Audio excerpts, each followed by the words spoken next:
예, 지난 주일과 마찬가지로 우리가 하나님 앞에 예배 드릴 때 찬송을 하는데 목소리가 아니라 콧소리로 허밍으로 하도록 하겠습니다. 우리 찬양대가 찬양할 때만 목소리로 해주시기를 바랍니다. 이제 시간이 됐습니다. 우리 마음을 정돈하시고 다 같이 묵도하심으로 2020년 10월 18일 주일 예배를 하나님께 드리겠습니다. 묵도하시겠습니다.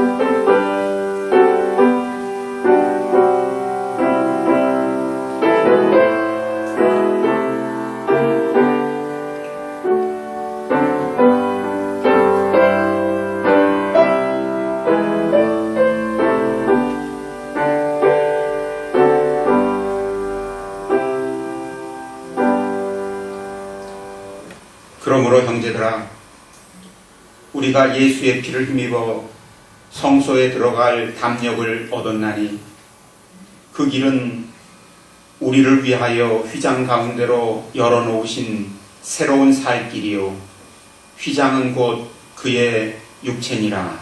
아멘. 사랑과 은혜가 풍성하신 하나님 아버지, 저희에게 복된 주님의 날을 허락하시고 저희를 불러 모아주셔서 주님께 찬양과 경배를 드리게 해주시니 감사옵나이다. 이 시간 저희가 드리는 예배를 주님께서 기쁘게 받아 주시옵소서. 한 주간 동안 주님이 보내신 삶의 자리에서 주님의 뜻을 이름으로 거둔 열매들을 가지고 나와 주님께 바치오니 주님 받아 주시옵소서. 주님께 나올 수 없는 죄인들이지만 오직 예수 그리스도를 힘입어 이렇게 나아왔사오니 주께서 저희를 용납하시고 주님의 것으로 인치시며 하늘의 은혜와 능력을 더하셔서 저희가 하나님의 백성임을 알게 하시고 하나님의 백성답게 살게 하여 주옵소서. 주님께 예배를 드리는 첫 시간이오니 마치는 시간까지 주님께서 친히 이 예배를 주장하시며 홀로 영광을 거두어 주시옵소서. 예수 그리스도의 이름으로 기도드리옵나이다. 아멘. 찬송가 29장입니다.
사도신경으로 우리가 믿는 바를 다 같이 한 목소리로 고백하도록 하시겠습니다. 전능하사 천지를 만드신 하나님 아버지를 내가 믿사오며 그 외아들 우리 주 예수 그리스도를 믿사오니 이는 성령으로 잉태하사 동정녀 마리아에게 나시고 본디오 빌라도에게 고난을 받으사 십자가에 못 박혀 죽으시고 장사한 지 사흘 만에 죽은 자 가운데서 다시 살아나시며 하늘에 오르사 전능하신 하나님 우편에 앉아 계시다가 저리로서 산자와 죽은 자를 심판하러 오시리라. 성령을 믿사오며 거룩한 공예와 성도가 서로 교통하는 것과 죄를 사하여 주시는 것과 몸이 다시 사는 것과 영원히 사는 것을 믿사옵나이다. 아멘. 성시를 교독하는 시간입니다. 교독문 13번입니다. 여호와는 나의 목자시니 내게 부족함이 없으리로다. 그가 나를 푸른 풀밭에 누이시며 쉴만한 물가로 인도하시는도다. 내 영혼을 소생시키시고 자기 이름을 위하여 이 일로 인도하시는도다. 내가 사망의 음침한 골짜기로 다닐지라도 해를 두려워하지 않을 것은 주께서 나와 함께 하시니라. 주의 지팡이와 막대기가 나를 안위하시나이다. 주께서 내 원수의 목전에서 내게 상을 차려주시고 기름을 내 머리에 부으셨으니 내 상이 넘치나이다. 내 평생에 선하심과 인자하심이 반드시 나를 따르리니 내가 여호와의 집에 영원히 살리로다. 아멘. 찬송가 91장입니다.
이제 이 시간 다 같이 기도하실 때 최창수 장로님께서 대표로 기도해 주시겠습니다.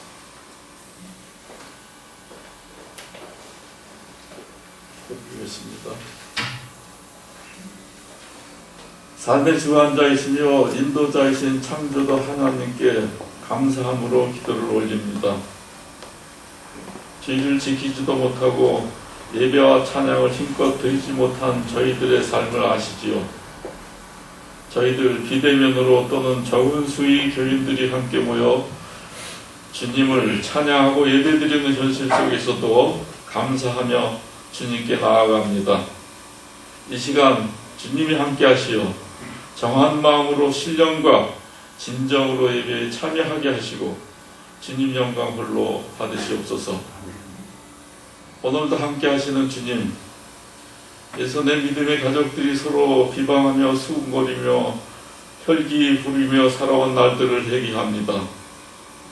저희들을 불쌍히 여겨주시고 긍휼을 베풀어 주시옵소서. 모든 세계가 주님께 속하였음을 인정하고 고백하오니 고쳐 주시옵소서. 온 세상의 주인 되신 주님의 주권을 세계가 인정하고 주께 굴복하게 하여 주시옵소서.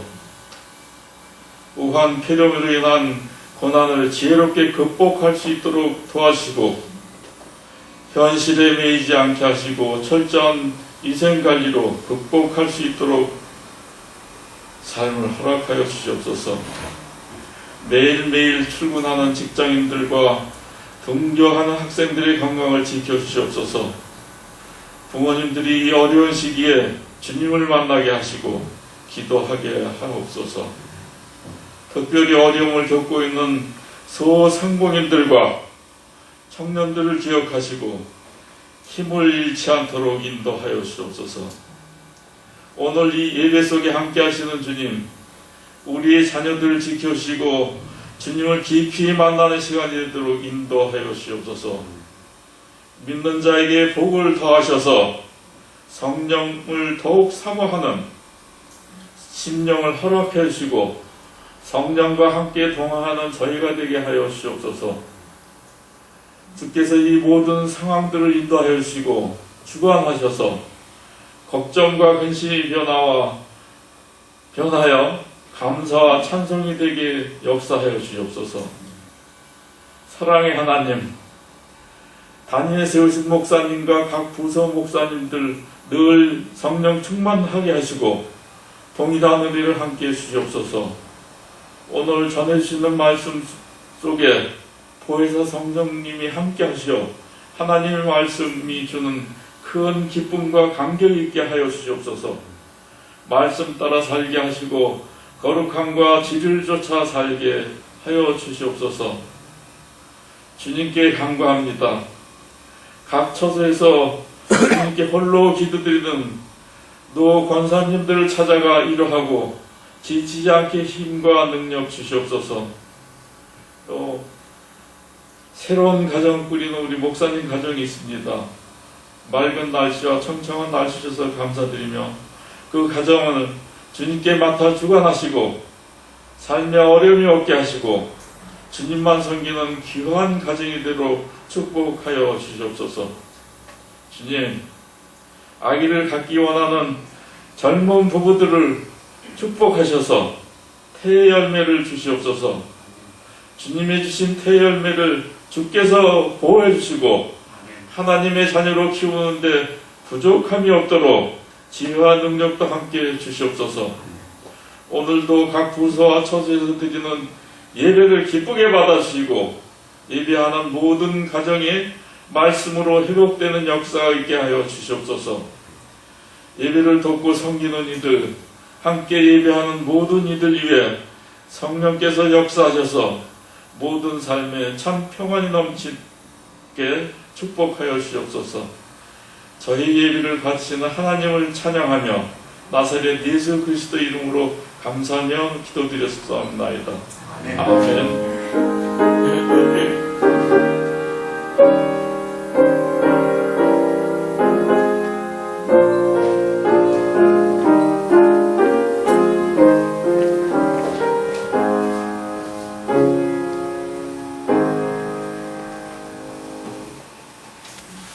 이 시간 하나님께서 우리에게 주시는 말씀은 신약성경 히브리서에 있는 말씀입니다. 히브리서 9장 23절 말씀부터 28절 말씀까지 보도록 하시겠습니다.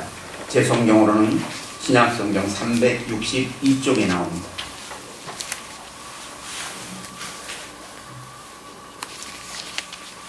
히브리서 9장 23절 말씀부터 28절 말씀까지 제가 받들어서 읽겠습니다.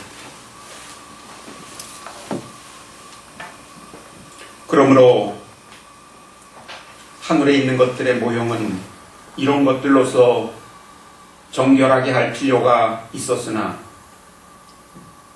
하늘에 있는 그것들은 이런 것들보다 더 좋은 제물로 할지니라. 그리스도께서는 참 것의 그림자인 손으로 만든 성소에 들어가지 아니하시고 바로 그 하늘에 들어가사 이제 우리를 위하여 하나님 앞에 나타나시고 대제사장이 해마다 다른 것의 피로써 성소에 들어가는 것 같이 자주 자기를 드리려고 아니하실지니 그리하면 그가 세상을 창조한 때부터 자주 고난을 받았어야 할 것이로되 이제 자기를 단번에 제물로 드려 죄를 없이 하시려고 세상 끝에 나타나셨느니라. 한 번 죽는 것은 사람에게 정해진 것이요 그 후에는 심판이 있으리니 이와 같이 그리스도도 많은 사람의 죄를 담당하시려고 단번에 들이신 바 되셨고 구원에 이르게 하기 위하여 죄와 상관없이 자기를 바라는 자들에게 두 번째 나타나시리라. 아멘. 이제 봉헌하는 시간입니다.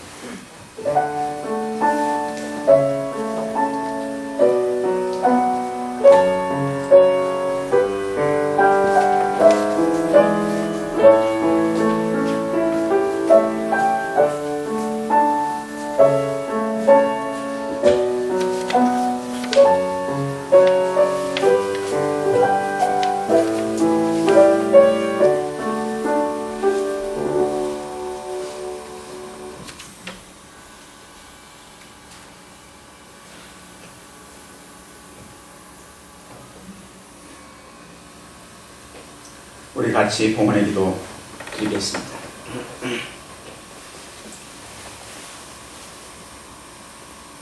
사랑과 은혜가 풍성하신 하나님 아버지, 지난 한 주간도 저희가 살아가는 삶의 자리에서 늘 저희와 함께 하시며 저희를 보살피시며 이끌어 주신 것을 감사합니다.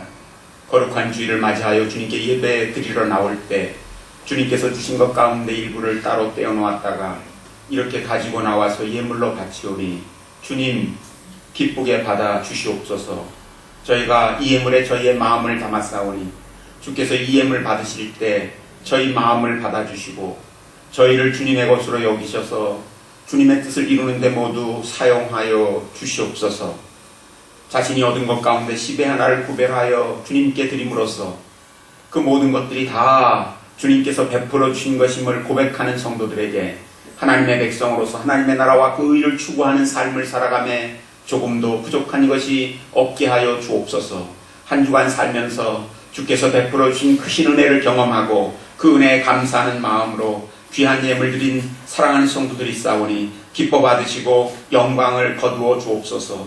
하나님의 은혜 가운데 오랫동안 이렇게 예배드리지 못하던 상황을 끝내고 하나님 앞에 나와 예배드리게 됨을 감사하여 주께 귀한 예물 드린 권사님 있사오니 기뻐 받으시고 그 예배를 통하여 주시고자 하시는 넘치는 은혜를 베풀어 주옵소서. 주님의 은혜 가운데 또 이와 같이 어려운 과정을 거쳐 이사를 했지만 이 모든 것들이 다 주의 인도하심과 또 도우심 가운데 이루어졌음을 고백하며 감사하는 우리 장로님 네 분 계시오니 이제 주의 은혜 가운데서 새롭게 머물게 된 공간에서 늘 주님과 동행하며 주님의 뜻을 아름답게 이름으로 주께 영광 돌리게 하시고 그곳에서 넘치는 하늘의 복을 받아 누리게 하여 주옵소서.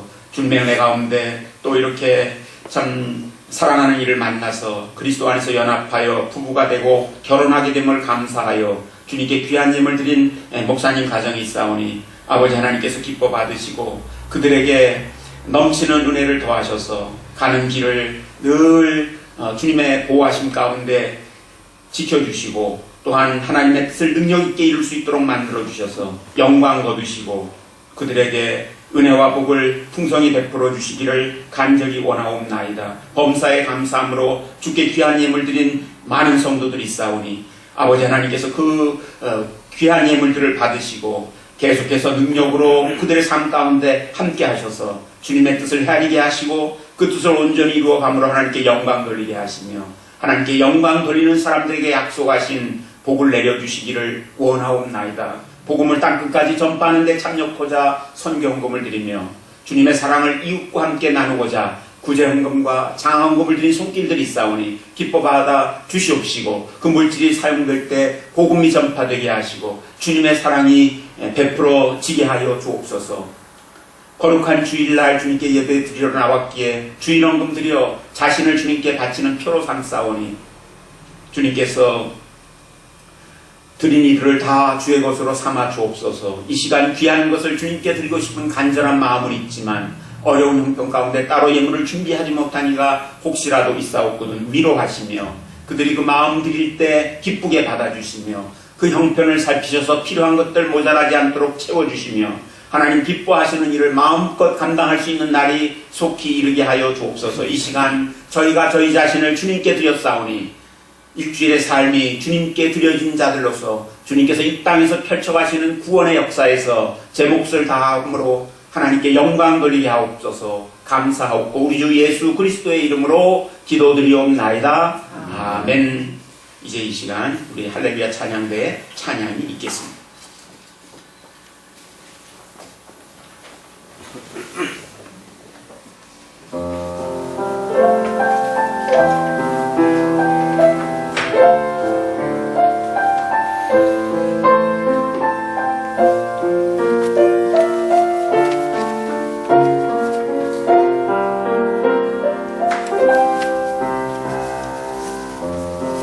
영광 내가 가르치니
귀한 찬양으로 주님께 영광을 돌린 우리 할렐루야 찬양대 모든 교우들에게 감사를 드립니다.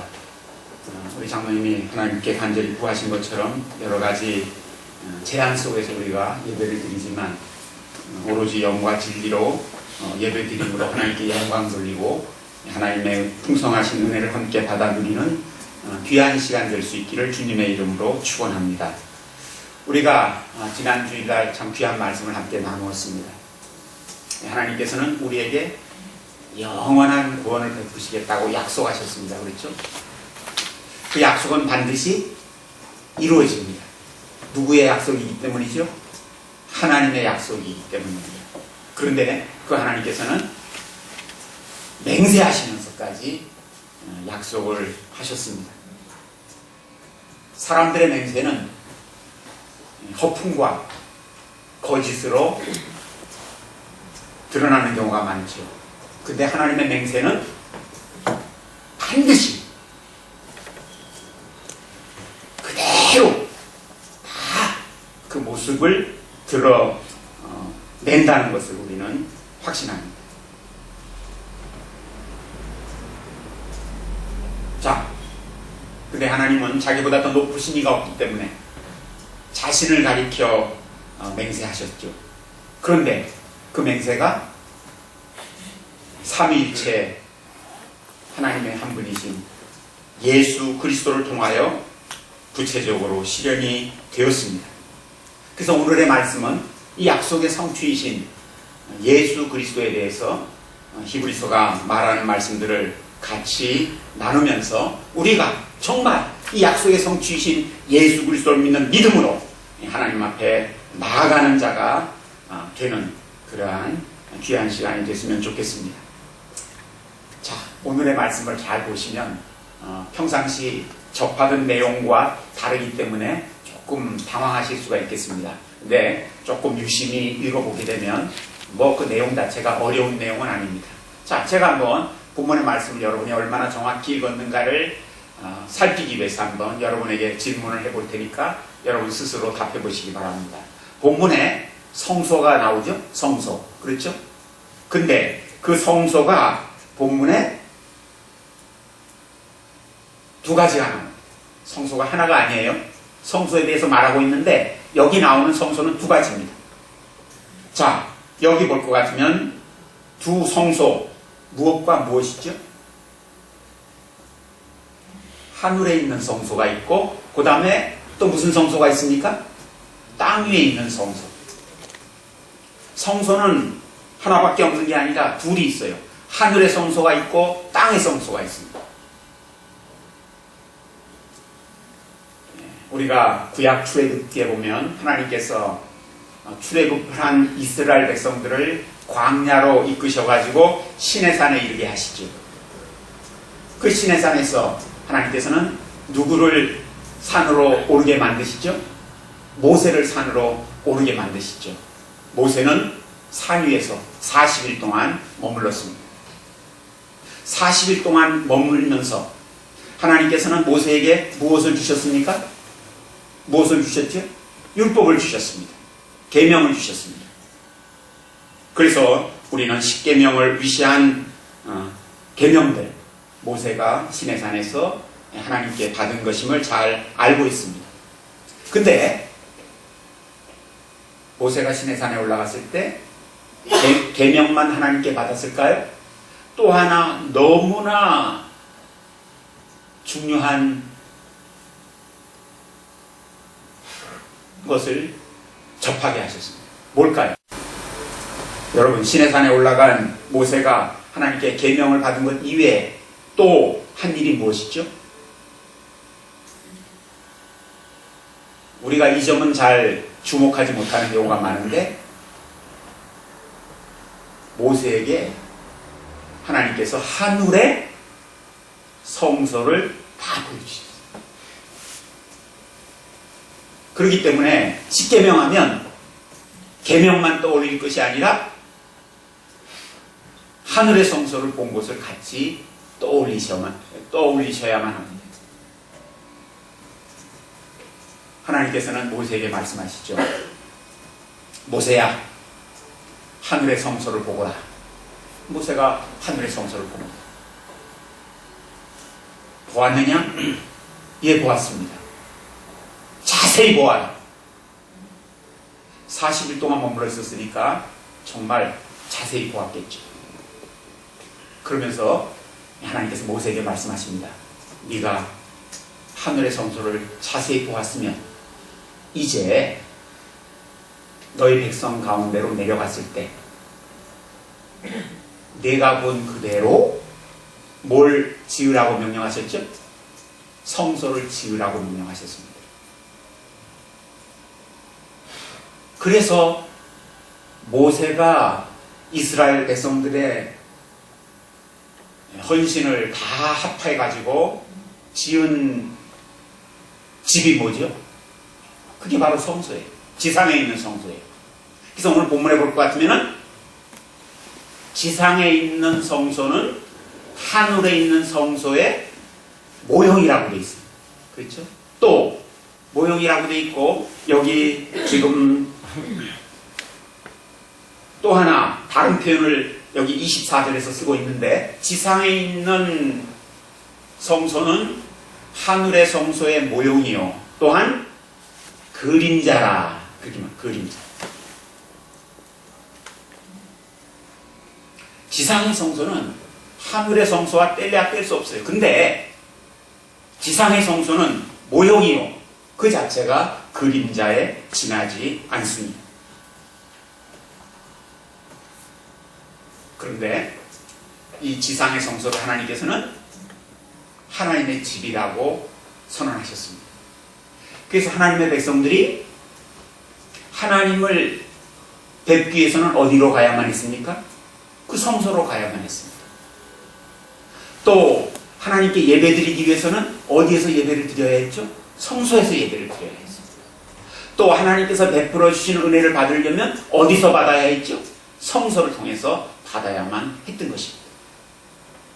그래서 하나님의 백성들이 성소에서 하나님 앞에 제사를 드리는데 하나님 앞에 제사를 드리려고 하면 하나님께서 받으실 만한 제사를 드려야 하겠죠? 그 제사를 드리려고 하면 그 제사가 온전한 것이어야 하는 것입니다. 근데 그 제사가 온전한 것이 되기 위해서는 제사를 드리는 성소가 정결해야만 합니다. 부정해서는 안 돼요. 그래서 제사장은 하나님 앞에 제사를 드리러 나왔을 때 제물에 피를 뿌려가지고 그 성소를 정결케 만들었습니다. 그럼 왜 그 지상의 성소가 정결케 되어야 할 필요가 있었을까요? 정결케 되어야 할 필요가 있다는 말은 부정하다는 말입니다. 부정하다는 말. 왜 지상의 성소가 부정했을까요? 인간의 죄 때문에. 이스라엘 백성들이 하나님의 백성이지만 계속 삶을 살아가면서 죄를 저지릅니다. 근데 죄를 저지른 모습으로 하나님 앞에 나아가 제사를 드릴 수가 없어요. 죄를 씻어내야 합니다. 하나님의 백성들이 죄 지은 상태로 하나님 앞에 나아간다는 말은 바로 하나님께서 그들 가운데 두신 성소가 부정하다는 말과 통하는 것입니다. 그래서 성소는 정결케 되어야만 합니다. 하나님 앞에 나아가는 하나님의 백성들은 온전한 제사를 드리기 위해서는 속죄가 필요합니다. 그래서 항상 모든 제사는 하나님 앞에 드리는 모든 제사는 속죄의 행위를 포함하거든요. 그래서 제사장이 끊임없이 제물을 잡아가지고 피를 그릇에 담아서 성전 곳곳에 뿌리고 지성소에도 1년에 한 차례씩 들어가서 피를 뿌리곤 했던 것입니다. 그 여러분이 잘 아시는 내용이 우리가 이전에 여름 수련회 가서 레위기를 공부할 때 더 자세히 살펴보기도 했었습니다. 근데 여기 지금 본문 23절에 보면 여러분들이 들으면 깜짝 놀랄 이야기가 포함되어 있습니다. 23절에 보면 제가 아까 뭐라고 그랬습니까? 지상의 성소는 하늘의 성소의 모형이요? 그림자라고 그랬죠. 지금 이제 여기 23절은 우리의 눈을 지상의 성소로부터 저 하늘의 성소로 향하게 합니다. 그럼 하늘의 성소도 기본적으로 그 성소에서는 하나님의 백성들이 하나님을 예배하는 자리겠죠? 근데 여기 23절에 보면 하늘의 성소도 무엇이 필요하다고요? 하늘의 성소도 무엇이 필요하다고 되어 있습니까? 정결케 할 필요가 있다 그렇게 말합니다. 아니 지상의 성소만 부정해가지고 정결케 될 필요가 있다고 생각했는데 하늘의 성소도 정결케 될 필요가 있다면 부정하다는 말이 아닙니까? 아니 어떻게 이런 일이 있을 수가 있습니까? 땅 위에 있는 것들은 죄로 오염돼가지고 부정할 수 있지만 하늘에 있는 것 그 가운데서도 하늘의 성소는 부정할래야 부정할 수 없는 것 아닙니까? 근데 왜 정결케 될 필요가 있다고 말하는 것일까요? 이 말을 문자 그대로 받아들이면 굉장히 큰 문제가 생깁니다. 아니 그럼 하늘에서도 하나님의 통치가 완전히 이루어지지 못한다는 말인가? 하나님의 통치가 미치지 못하는 영역이 있다는 말인가? 어떻게 하늘에 부정한 것이 있을 수가 있어? 그렇게 말할 수 있게 되죠. 그렇기 때문에 결코 제가 지금 설명드린 뜻으로 하늘의 성소가 정결케 될 필요가 있다. 하늘의 성소가 부정하다고 말하는 것은 아닐 것입니다. 그러면 도대체 하늘의 성소가 정결케 될 필요가 있다는 말씀이 뜻하는 바는 무엇일까요? 실상 제가 아까 뭐라고 그랬습니까? 지상의 성소가 정결케 될 필요가 있는 건 사람들이 뭐하기 때문이라고 그랬죠? 죄를 짓기 때문이라고 했어요. 근데 사람들이 계속 죄를 지어요. 그래서 하나님 앞에 제사 드릴 때마다 속죄가 필요해요. 근데 곰곰이 생각해 보십시오. 사람이 죄를 좀 안 지을 수는 없는가? 안 지으면 좋겠는데 왜 죄를 짓는 것일까? 모든 일상적인 죄들은 도대체 어디로부터 나오는 것인가? 성경은 그것이 어디로부터 나오는지 우리에게 다 설명해 주었어요. 어디로부터 나온다고 성경은 말씀하고 있죠? 그런 일상적이고 피상적인 죄는 저 근본적인 죄로부터 나온다고, 원죄로부터 나온다고 말합니다. 그렇죠? 인간이 원죄를 지었기 때문에 일상적인 삶 속에서 저지르는 범죄가 나온다는 거예요. 지상에서 하나님 앞에 제사 드릴 때는 일상적으로 저지르는 죄들을 속죄해가지고 하나님 앞에 나아가게 만들었는데, 바로 하늘의 성소도 정결케 될 필요가 있다는 말은 결국 인간이 저지르는 근본적인 죄 때문에 하나님께서 받으실 예배를 사람들이 온전히 드릴 수 없다는 사실을 표현하는 말씀입니다. 다시 말하면 인간은 누가 지으셨죠? 하나님이 지으셨어요. 누가 죄인 되었을 때 구원하셨죠? 하나님이 하셨습니다. 인간은 하나님의 뜻을 헤아려가지고 하나님께 영광 돌려서 하나님을 기쁘게 해드려야 되죠. 그리고 하나님 주시는 은혜를 받아 누리면서 살아야 합니다. 이게 근데 근본적으로 가능했습니까? 가능하지 못했습니까? 못했어요. 뭐 때문에? 원죄 때문에. 인간이 근본적으로 하나님과의 관계가 파괴되어 버리고 말았다는 거예요. 그래서 하늘의 성소, 하나님의 백성들이 하나님 앞에 제사를 드려야 하는 하늘의 성소가 정결케 될 필요가 있다는 말은 바로 인간의 근본적인 죄가 속죄되어야 하나님이 받으시는 예배를 드릴 수 있게 된다는 말입니다. 결국 하늘의 성소가 정결케 될 필요가 있다. 하늘의 성소가 부정하다는 말은 하나님에게 문제가 있는 것이 아니라 누구에게 문제가 있다는 말이죠? 인간에게 문제가 있다는 말이에요. 인간이 원죄를 갖고 있다는 말입니다. 그 죄 때문에 아무리 죄 짓고 싶지 않아도 살아가면서 끊임없이 죄를 지음으로 속죄의 은혜를 힘입어서만 하나님 앞에 나아가는 자들입니다. 하늘의 성소도 그러면 정결케 될 필요가 있는데, 그러면 하늘의 성소를 어떻게 정결케 할까요? 하늘의 성소를 어떻게 정결케 할까요? 양이나 염소나 소의 피를 가지고 정결케 할까요? 오늘 본문은 그거 가지고 하늘의 성소가 정결케 된다고 말합니까? 정결케 되지 못한다고 말합니까? 그거 갖고 안 된다는 거예요. 인간이 세상에서 저지르는 일상적인 범죄를 해결하기 위해서는 사실은 이러한 재물이 흘리는 피 정도로 그냥 가름이 됐다고 할 것 같으면, 하늘의 성소에서 하나님 앞에 나아가기 위해서 사람들이 죄를 용서받아야 한다면, 하늘의 성소가 정결케 되어야 한다면 더 나은 재물이 필요하다는 거예요. 더 나은 피가 필요하다는 거예요. 근데 오늘의 말씀은 그 피가 누구의 피라고 말씀하고 있습니까? 저 하늘의 제사장으로서 하나님 앞에 제사를 드리는 분이 누구십니까? 예수 그리스도세요. 예수 그리스도의 피가 하늘의 성소를 정결케 하고, 예수 그리스도의 피가 우리로 하여금 하나님과 새롭게 교통할 수 있게 만들어준다는 거예요. 하나님과 우리 사이에 죄 때문에 모든 것들이 단절됐었습니다. 근데 그 단절된 관계를 회복시키는 일을 누가 하셨다고요? 예수 그리스도께서 하셨다는 거예요.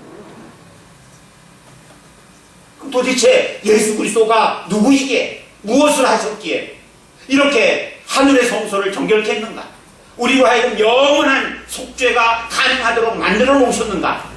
거기에 우리는 관심을 갖게 됩니다. 오늘 본문 27절에는 재미있는 표현이 나옵니다. 한 번 죽는 것은 사람에게 정해진 것이요 그 후에는 심판이 있으리라. 예수님이 사람이 되셨죠? 근데 사람이 되신 예수님은 우리와 똑같은 성정을 가지셨다고 되어 있습니다. 우리가 똑같은 존재가 됐어요. 근데 여러분 놀라지 마십시오. 예수님이 사람과 똑같이 되셨는데 사람은 결국은 다 마지막에 어떻게 되죠? 죽습니다. 근데 사람이 되신 예수님은 우리와 똑같은 존재가 돼가지고 나중에 죽으셨습니까? 죽지 않으셨습니까? 죽으셨어요. 아니, 사람이 되셨다고 하더니 어떻게 이렇게 철저히 사람이 되실 수 있는가? 우리가 의문을 갖게 됩니다. 사람은 왜 죽죠? 성경은 사람이 왜 죽는다고 말합니까? 죄의 삭은 사망이라고 했죠. 죄 때문에 죽는다고 말했어요. 그럼 여기서 이제 우리가 묻게 됩니다. 그럼 예수님도 죄 때문에 죽었는가? 죄 때문에 죽었어요. 인간이 다 죄 때문에 죽고 예수님도 죄 때문에 죽었어요. 근데 인간과 예수님은 결정적으로 다른 점이 하나 있어요. 우리는 누구의 죄 때문에 죽는 거죠? 우리는 누구의 죄 때문에 죽습니까? 자기 죄 때문에 죽어요. 근데 예수님은 죄가 있습니까? 없습니까? 없어요. 그럼 예수님은 왜 죽어요? 남의 죄를 속하기 위하여 죽습니다. 예수님은 죄가 없으신 분이신데 우리와 똑같이 죽었어요. 왜 죽으셨는가? 우리의 모든 죄를 다 속량하기 위하여 죽으셨다는 거예요.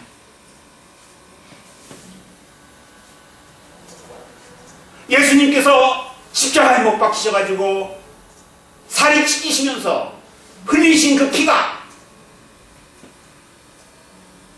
근본적으로 우리가 하나님 앞에 나아갈 수 있게 만들어주는 속죄의 사건이 됐다. 다른 표현으로 빌린다고 할 것 같으면 하늘의 성소를 정결케 하는 피가 되었다는 거예요. 그래서 성경은 말하죠. 예수님이 십자가상에서 우리를 구속하는 일을 하셨어요. 그리고는 이제 죽으신 다음에 사흘 만에 어떻게 되셨죠? 부활하셨어요. 부활하셔서 그 주님이 어떻게 하셨습니까? 승천하셨어요. 근데 그 승천하신 주님은 이 히브리서에 따르면 하늘의 성소에서 대제사장으로서 자기의 피를 흘림으로 하늘의 성소를 깨끗하게 하고 우리의 모든 죄를 속량하는 일을 하셨습니다. 단번에 그것도. 그리고는 하나님 보좌 우편에 앉으십니다. 사랑하는 성도 여러분, 제가 지금 계속해서 우리는 어떤 경우에도 하나님의 약속과 맹세를 믿어 의심치 않으며 영원한 구원을 받으려는 확신을 가져야 한다고 했습니다. 하나님의 약속의 내용은 예수 그리스도 자신이라고 했어요. 근데 그 예수 그리스도께서 이와 같이 영원한 속죄를 이루신 거예요. 그렇기 때문에 우리가 예수 믿으면서 확신을 하는 거죠. 근데 오늘 본문은 28절에서 또 한 가지 중요한 사실을 말합니다. 예수님이 다시 세상에 또 오신대요. 근데 다시 오실 때는 뭘 위해서 오신다고 돼 있죠? 처음에 오셨을 때와 마찬가지로 죄를 속하기 위해서 오시는 것이 아니라고 계속해서 강조합니다. 다시 오시는 것은 무엇을 위함이라고 성경이 말씀하고 있습니까? 구원하기 위함이래요. 구원하기 위함. 그래서 여기 아주 28절에는 못을 박습니다. 죄와 상관없이 다시 오실 것이다. 그럼 무슨 얘기가 됩니까? 예수님이 재림하시는데 재림하시는 예수님은 우리의 죄를 없애시기 위한 사역을 하실 필요가 없어요. 이미 처음 오셨을 때 다 하셨어요. 그러면 다시 오시는 건 무엇을 위함이죠? 결국은 우리를 영원히 구원하기 위함. 이제 다시 오시는 주님은 주님의 속죄로 인하여 구원받은 하나님의 백성들이 하나님의 뜻을 따라 아름다운 삶을 살아온 것을 기쁘게 칭찬하시면서 영원토록 하나님의 통치를 받으며 삶을 살아갈 수 있도록 만들어 주시려고 오시는 거예요. 물론 그때 여전히 예수님을 믿지 않는 사람들은 그 재림하시는 주님에 의해서 뭘 받게 되겠죠? 심판을 받게 되는 것입니다. 그래서 우리는 계속해서 예수님의 재림을 기다려요. 예수님이 오시기만 하면 우리가 이 세상에서 겪는 모든 고난들, 즉 죄로, 근본적으로는 죄로 말미암아 단지 우리의 죄 때문만이 아닐 수 있어요. 다른 사람의 죄 때문에 겪을 수도 있어요. 그러한 모든 고난의 때를 끝내시고 영원한 구원을 경험하면서 주님과 더불어 살도록 만들어 주시리라는 말씀입니다.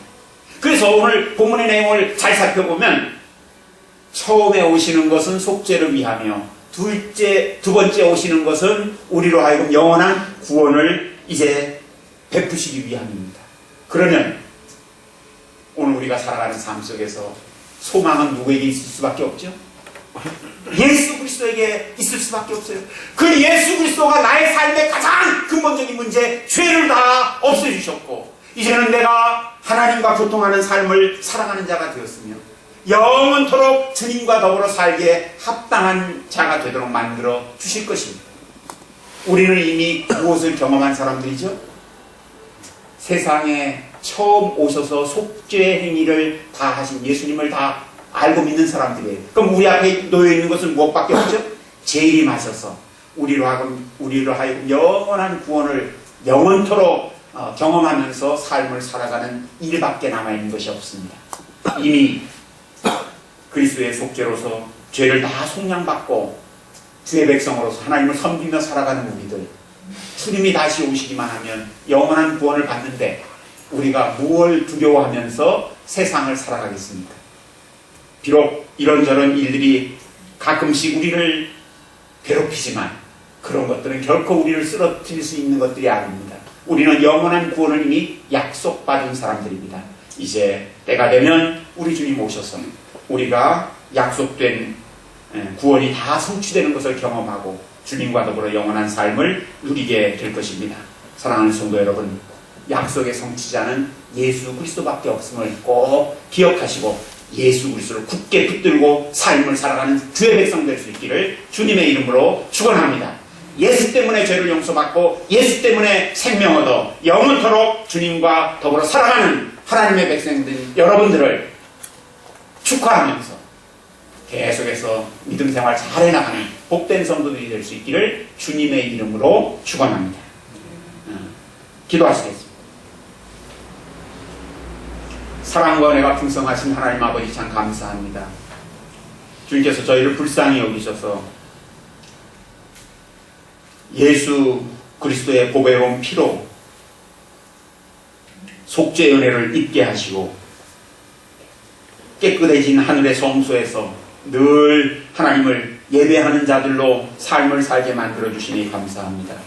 하나님의 아들 예수 그리스도께서는 다시 오셔서 저희에게 약속하셨던 영원한 구원을 저희에게 주시리라 말씀하셨사오니 저희가 소망을 품고 끝까지 주님을 믿는 가운데 주님을 기쁘시게 하는 삶을 살아가는 주의 백성들 되게 하옵소서. 예수 그리스도의 이름으로 기도드리옵나이다.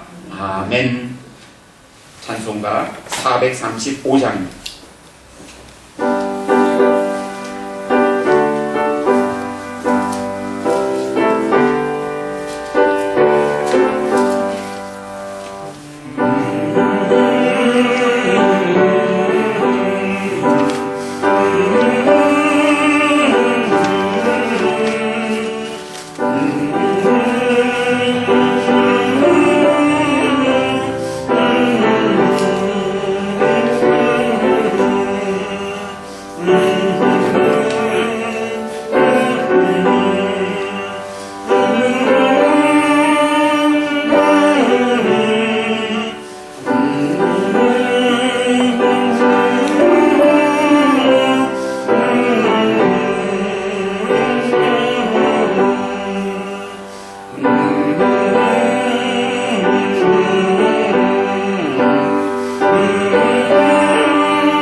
교회 소식 알려드리는 시간입니다. 11월 첫째 주일에 세례식이 있습니다. 여러분 위에서 기도해 주시기를 바랍니다. 코로나19가 여전히 기승을 부리고 있습니다. 감사하게도 우리는 지금 확진자가 그래도 많이 줄어들었습니다. 근데 유럽은 지금 아마 제2차 대유행이 1차보다도 더 심각하게 닥쳤다고 말할 수 있을 만큼 많은 감염자들이 나오고 있습니다. 이것이 뜻하는 바는 우리도 조심하지 않으면 언제든지 대유행에 휩싸일 수 있다는 뜻이 됩니다. 교회에 모였을 때뿐만 아니라 여러분 개인적으로도 방역에 계속해서 힘써 주시기를 바랍니다.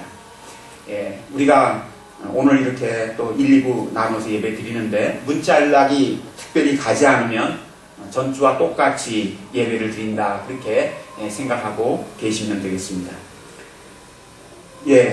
어제 우리 김희성 목사님 결혼식이 있었습니다. 이제 가정을 갖고 또 주님 섬기면서 행복을 누리고 또 귀한 사역들 감당할 줄 압니다. 이제 제가 소개를 좀 해야 될 것 같습니다. 좀 뒤에 계시죠? 우리 이나영 사모님 앞으로 잠깐만 나오시기 바랍니다. 우리 김희성 목사님 좀 앞에 나오시죠.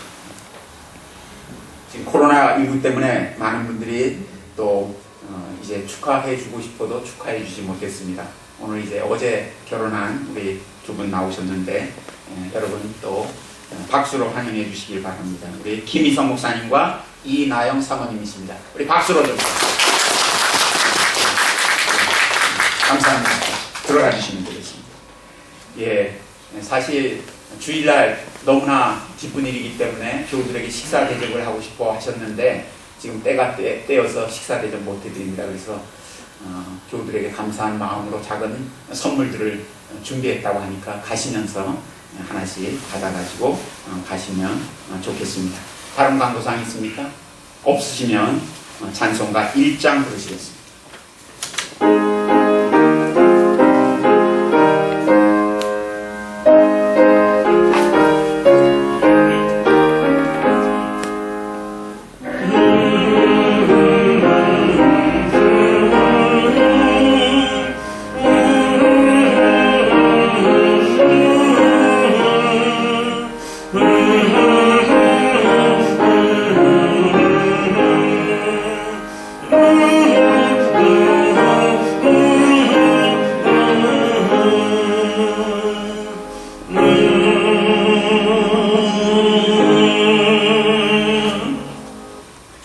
하나님께 나와 예배드린 여러분을 세상으로 파송합니다. 평화의 기수로 세상을 향해 가십시오. 하나님의 의를 굳게 잡고 선으로 악을 이기며 약한 자들의 힘이 되고 어려움에 처한 자를 도우며 모든 사람을 섬기며 하나님을 섬기며 살아나십시오. 성령의 능력 안에서 기쁨을 충만히 누리십시오. 아멘. 이제는 우리 주 예수 그리스도의 은혜와 하나님 아버지의 사랑과 성령의 교통하심이 약속의 성취이신 예수 그리스도를 믿되 예수 그리스도께서 자신의 죄를 다 속량하셨고 다시 오셔서 영원한 구원을 반드시 베풀어 주시리라는 믿음 가운데 온전한 그리스도인의 삶을 끝까지 살아가기로 결심하는 모든 성도들과 그 가정과 우리 예손교회 위에 이제부터 영원토록 함께 있을지어다. 아멘.